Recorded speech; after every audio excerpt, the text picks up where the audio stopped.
श्री स्वामी समर्थ. श्री स्वामी समर्थ. नमस्कार मित्रांनो.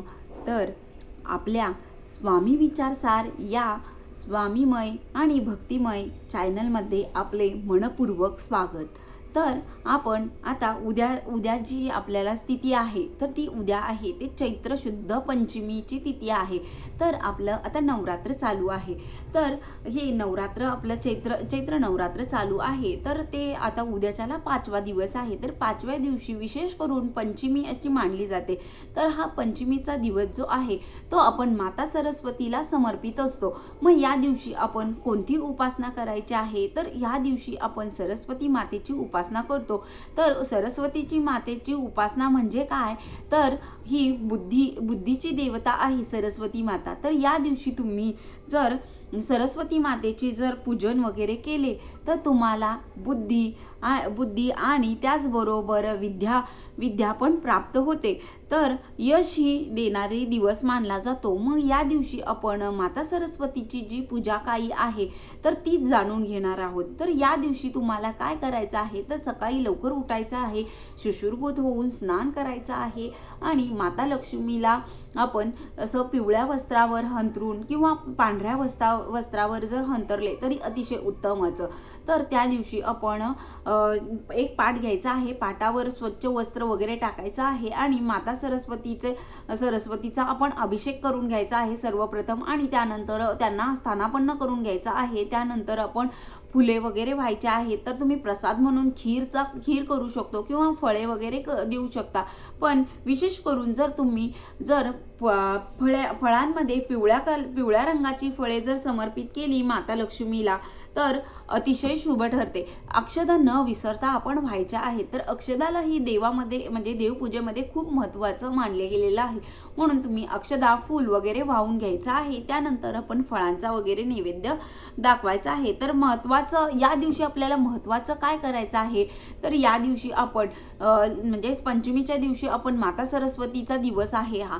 तर या दिवशी आपण एखादी नवीन वही किंवा आपल्या घरामध्ये ज्या बुक्स वगैरे आहेत तर त्याचंही पूजन करू शकतो. तर त्या पूजा वहीवर आपण नुसतं ओम ऐं सरस्वते नमः आपण हा मंत्रही लिहू शकतो. हा कुंकवाने लिहिला तरी चालेल, तुम्ही हा मंत्र लिहू शकता किंवा पेनानेही जरी लिहिला तरी चालेल. तरी हा मंत्र आपण म्हणून आपण माता सरस्वतीची आपण पूजेला सुरुवात करायचं आहे. तर या दिवशी जर तुम्ही 108 वेळा ओम ऐं सरस्वते नमः तुम्ही हा जर मंत्र केला तर तुम्हाला अभ्यासात यश मिळते, पुन्हा लक्ष लागते अभ्यासामध्ये आणि तुमची स्मरणशक्ती जी आहे ती स्मरणशक्ती वाढते. म्हणूनच तुम्ही माता सरस्वतीचा हा दिवस कसा विसरून चालेल. तर तुम्ही या दिवशी आपण अशा अनेक काही सेवा करायच्या आहेत. तर हा चैत्रशुद्ध पंचमीचा हा जो दिवस आहे तो खूप पवित्र असा दिवस आहे. तर या दिवशी मनापासून माता सरस्वतीची जर पूजा केली तर तुम्हाला अभ्यासात यश मिळते, नोकरीमध्ये यश मिळते, सर्व ठिकाणी प्रगती होते. म्हणूनच आपण माता सरस्वतीची जी पंचमीची जी सेवा आहे ती करायची आहे. तर प्रत्येक आईने एक उपाय करायचा आहे आपल्या मुलांसाठी.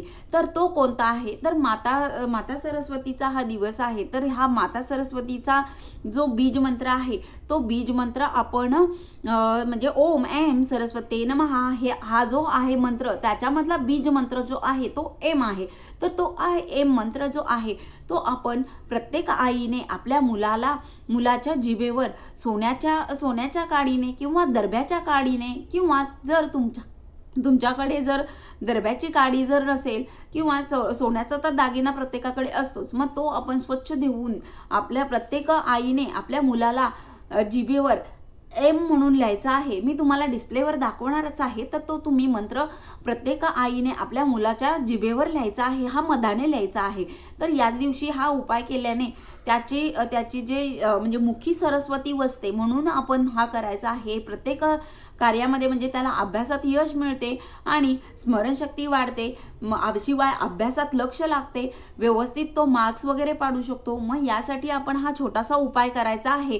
तर या दिवशी तुम्ही हा न विसरता हा उपाय करायचा आहे। तर हा तुम्ही म्हणाल की आता आम्हाला जर अडचण आहे, आम्ही नाही करू शकणार, तर तुम्ही काय करायचं आहे, तुम्ही घरातल्या त्यांच्या घरात दुसरे कोणी इतर मोठे मोठे व्यक्ती असतील तर त्यांना तो उपाय करायला सांगायचा आहे। काही नाही, फक्त आपल्याला घरगुती उपाय करायचा आहे। तर घरामध्ये आपल्या मधाने फक्त एम असं शब्द लिहायचा आहे। तर हा केल्याने आपल्याला माता सरस्वतीचा आशीर्वाद भरभरून मिळतो। मग हा न विसरता तुम्ही उपाय करायचा आहे। तर माता सरस्वतीचा हा जो आपण पंचमीचा दिवस आहे, तर येणारी उद्याची पंचमी जी आहे, तर तुम्ही हा दिवसभर कधीही उपाय करू शकता। आणि मनात कोणती शंका न आणता जर तुम्ही उपाय केले तर त्याला यश ही आपल्याला भरभरून मिळते। म्हणूनच मग तुम्ही मनात कोणतीही शंका न निर्माण करता हा छोटासा उपाय जो आहे तो करून घ्यायचा आहे आणि आपल्या मुलांना यशाच्या वाटचालीने आपण त्याला जाऊ द्यायचं आहे। तर बघा, तुम्ही हे जर छोटे छोटे उपाय केले तर आपल्याला आपल्या आयुष्यामध्ये सुखकारक होण्यास कोणीही थांबू शकत नाही। म्हणूनच आपण माता सरस्वतीला समर्पण होऊन आपण करायचं आहे। मी तुम्हाला एक मंत्रही सांगणार आहे, तर तो तुम्ही मंत्रही रोज जर समजा मुलांच्या लक्षात राहत नसेल तर तुम्ही तो मंत्र जो आहे तर तो मंत्र म्हणायचा आहे। तर तो कोणता आहे मंत्र मी तुम्हाला सांगणार आहे। तर बघा, तुम्ही हा मंत्र म्हणायचा आहे, सरस्वती नमस्तुभ्य वरदे कृपा कामरूपिणी विद्यारंभ करिष्यं सिद्धिर्भूतु मे सदा। आपण हा मंत्र जो आहे तो मी तुम्हाला मंत्र हा इथे देणार आहे डिस्प्लेवर, पण तुम्ही हा मंत्र जो आहे तो मंत्र म्हणायचा आहे आणि आपण अभ्यासाला सुरुवात करायची आहे। तर तुम्ही अभ्यासात जर समजा एखाद्याचं लक्ष लागत नसेल किंवा लक्षातच राहत नसेल तर तुम्ही काय करायचं आहे, तर तुम्ही हा मंत्र म्हणायचा आहे आणि अभ्यासाला सुरुवात करायची आहे। तर बघा, त्यामुळे तुम्हाला यश मिळून जाईल। म्हणूनच मग तुम्ही सांगत आहे म्हणून नाही, तर आम्हाला हे गुरुमाऊलींनी सांगितलेलं आहे। त्या पद्धतीने तुम्ही जर हा उपाय छोटे छोटे उपाय केले तर तुम्हालाही यशाच्या वाटचालीवर जायला कोणीच रोखू शकणार नाही। म्हणूनच तुम्ही हा उपाय करायचा आहे। तर तुम्ही असं म्हणाल की आम्ही हा उपाय केल्याने झालं का, तर नाही, त्याच्याबरोबर आपले प्रयत्नही खूप महत्त्वाचे आहेत। तर प्रयत्न करूनच आपण हे छोटे छोटे जे उपाय आहेत ते आपण करत जायचं आहे। त्यामुळेच आपल्याला यश भरभरून मिळते। म्हणूनच हा जे मी उपाय सांगितलेला आहे तर तुम्ही सर्वांनी करा आणि ज्यांना कुणाला जर माहीत नसेल त्यांच्याकडे हा व्हिडिओ पोचवा तुम्ही, जेणेकरून तुम्हाला त्या व्यक्तीलाही त्याचा फायदा होईल। श्री स्वामी समर्थ, जय जय स्वामी समर्थ। आपण आता भेटूया नेक्स्ट व्हिडिओमध्ये।